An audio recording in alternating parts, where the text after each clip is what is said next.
Selamat malam pemirsa, 1 jam ke depan saya Bagus Manisang akan menemani Anda di Perempuan Bicara.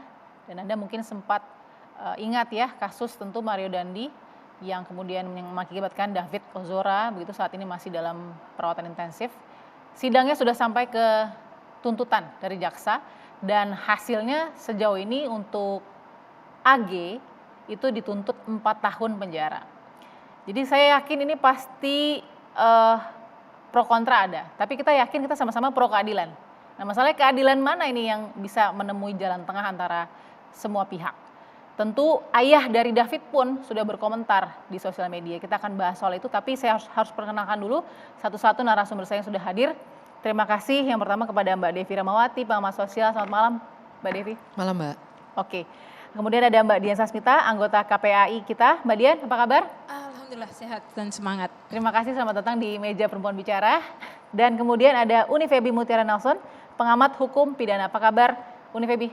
Alhamdulillah baik, Balkis apa kabar? Alhamdulillah sehat. Alhamdulillah. Baik, dan psikolog kita malam hari ini Mbak Irma Gustiana. Mbak Irma apa kabar? Alhamdulillah baik Mbak Balkis. Oke, saya yakin semua sudah sempat membaca juga tuntutan hukuman terhadap AG, anak yang berhadapan dengan hukum begitu ya, 4 tahun penjara.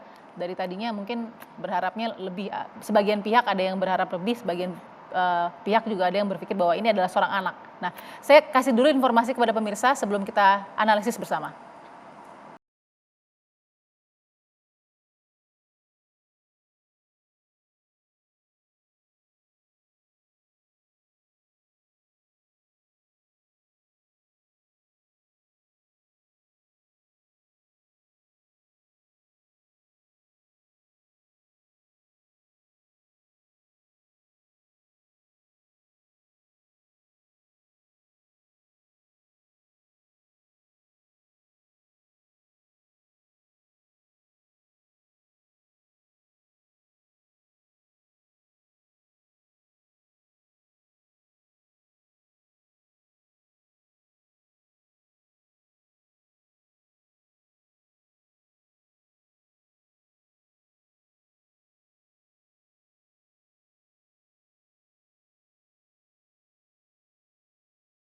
Oke, kita selalu undang KPAI tentu. Ketika ada masalah anak, apalagi ini berhadapan dengan anak. AG sudah dituntut 4 tahun penjara. Bahasa yang pantaskahnya ini yang kemudian menjadi pertanyaan oleh publik. Pantas nggak pantas?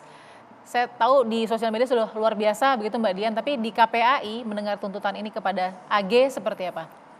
Iya, yang pertama ini kan kita mengamini semua kalau ini kasus yang luar biasa. Ya. Menyita perhatian besar, kemudian korbannya juga mengalami penderitaan yang sangat luar biasa dan butuh pemulihan panjang ini kan untuk anak David. Ya. Untuk posisi AG saat ini dengan tuntutan 4 tahun ini sebenarnya pantas atau enggak kita juga kita perlu melihat kalau di perkara anak dengan anak sebagai pelaku kita harus tunduk pada Undang-Undang SPPA, di mana di sana ada keadilan restoratif. Jadi di SPPA sendiri pendekatan yang digunakan adalah keadilan restoratif, keadilan yang memulihkan. Memulihkan siapa? Yang pertama memulihkan korban, kemudian juga memulihkan masyarakat. Masyarakat ini ketika ada satu tindak pidana, masyarakat ini terdampak juga rasa keadilannya. Untuk itu masyarakat perlu dipulihkan. Kemudian tidak lupa juga memulihkan kepada anak pelaku ini.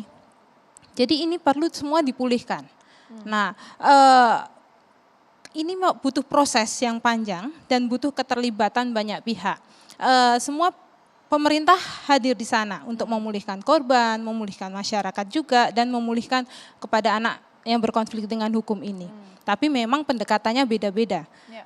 Untuk itu di dalam proses SPPA ini ada profesi petugas kemasyarakatan dari Bapak sendiri. Ya. Di mana mereka berusaha membantu untuk melakukan asesmen, melakukan observasi terhadap anak yang berkonflik dengan hukum, terhadap kondisi keluarga, kondisi sosial, pergaulan si anak ini bagaimana, yang menunjukkan anak ini bisa melakukan seperti itu karena apa sih?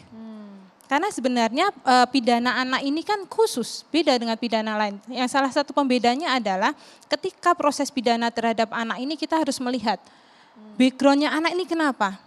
Nggak mungkin anak tiba-tiba bisa melakukan tindak pidana. Tapi observasi kan sudah dilakukan Mbak Dian. Iya. Nah itu untuk tuntutan 4 tahun itu memang kewenangan jaksa. Oke. Kami di KPAI fungsinya melakukan pemantauan, memastikan bahwa Undang-Undang Perlindungan Anak, Undang-Undang Sistem Peradilan Pidana ini digunakan oleh para aparat penegak hukum. Oke. Itu dijalankan. Oke, jadi pertanyaan mungkin bukan pantas, kalau pantas ini sangat cair ya. Saya akan tanya, patut tidak kemudian tuntutan itu jatuh kepada AG? Ini pertanyaan yang sangat sulit ya, karena Betul. memang dari kualitas pidana, mohon maaf, tidak, kami kan itu sidangnya tertutup ya. Ya. Jadi bagaimana detailnya kita kan hanya memantau dari media, Oke, seperti itu. baik. Nggak apa-apa, kita akan gali lagi karena ini kita butuh banyak sekali analisa dari masing-masing. Saya mau ke Uni VB dulu. Uni, peradilan ya, tadi ya undang-undang atau paling tidak tools yang dipakai untuk menuntut AG itu kan memang ada undang-undang peradilan anak. Ini dengan 4 tahun ini pasti jaksa tuh sudah menghitung betul atau seperti apa sebenarnya yang Uni lihat? Iya, baik. Memang untuk anak tadi sudah dikatakan oleh Budian bahwa ada kekhususan bagi anak. Dia tidak berdasarkan KUHP ya dalam Ya. menuntutnya dia. Ada satu undang-undang yang disebut dengan Undang-Undang Nomor 11 Tahun 2012 yaitu Undang-Undang Sistem Peradilan Pidana Anak. Di dalam Undang-Undang Sistem Peradilan Pidana Anak itu sesungguhnya filosofinya adalah memulihkan keadaan ya, memulihkan keadaan semuanya, baik itu pelaku, korban ataupun masyarakat menerima itu sebagai pemulihan. Nah, tapi memang tujuan pemidanaan di situ adalah membina anak sebenarnya. Nah, tapi tidak melepaskan kemungkinan anak itu bisa dihukum. Karena memang anak juga harus diajarkan bagaimana bertanggung jawab. Nah, di dalam Undang-Undang Sistem Peradilan Pidana Anak itu ada banyak jenis sanksi di situ. Ada sanksi dikembalikan kepada orang tua, ada sanksi dia harus mengikuti pembinaan, kemudian ada sanksi penjara gitu ya. Nah, kalau kita kaitkan dengan kasus AG ini, kalau kita lihat di dalam pasal yang ada di dalam Undang-Undang Sistem Peradilan Pidana Anak itu, memang yang dilakukan oleh jaksa sebenarnya sudah mengikuti undang-undang itu. Oke. Di mana ancaman pidana bagi anak yang berkonflik dengan hukum, karena ini jenisnya anak yang berkonflik dengan hukum, Ya. yang melakukan tindak pidana kekerasan, di mana dia merupakan kejahatan yang diancam dengan pidana penjara lebih dari 7 tahun, dan usia anak antara 14 sampai 18 tahun, dia memang akan ada suatu proses pemeriksaan pidana di mana ada beberapa kemungkinan. Oke. Kemungkinannya dia bisa dipenjara, kemungkinannya dia bisa diberikan pembinaan, itu tergantung dari pembuktian di persidangan. Oke. Hukuman maksimal tadi berapa, Uni? Hukuman maksimalnya Kepada untuk dia bisa diproses ya, Ya. itu ancaman hukumannya 7 tahun. Nah, sekarang dia melakukan tindak pidana kekerasan dengan pemberatan, di mana ancamannya itu kan kalau di KUHP-nya 12 tahun. Ya. Nah, untuk anak di dalam Undang-Undang Sistem Peradilan Pidana Anak itu dia hanya boleh dihukum maksimal setengahnya. Jadi kalau dia 12 tahun maksimal 6 tahun. Saat ini jaksa menuntut dia 4 tahun. Ya. Berarti sepertiga lebih rendah daripada ancaman maksimal di dalam undang-undang itu. Oke. Nah, ini kalau kita melihat kalau betul anak ini secara pembuktian dia bersalah. Tapi kan nanti hukuman hakim tidak harus ikut dalam tuntutan itu. Dia kan Betul. bisa sanksi-sanksi lain yang diberlakukan. Memang Oke. pemenjaraan bagi anak di dalam Undang-Undang Sistem Peradilan Pidana Anak itu adalah pilihan terakhir. Jadi itu jangan sampai pilihan utama yang dipilih. Sudah tidak bisa lagi yang lain, yang terakhir lah yang dipilih. Gitu. Oke, sebelum jauh bagaimana indikator atau kriteria bisa hukuman maksimal, saya mau tanya dulu ke Mbak Irma. Mbak Irma, konteks dari keterlibatan AG di sini kan bisa mempengaruhi seorang yang lebih dewasa, ya, yang umurnya 21 kalau tidak salah, Mario ya. Itu secara pikiran dan jadi misalkan usia 15 tahun, tapi apakah secara psikologinya sudah bisa dinilai lebih dari 15 tahun?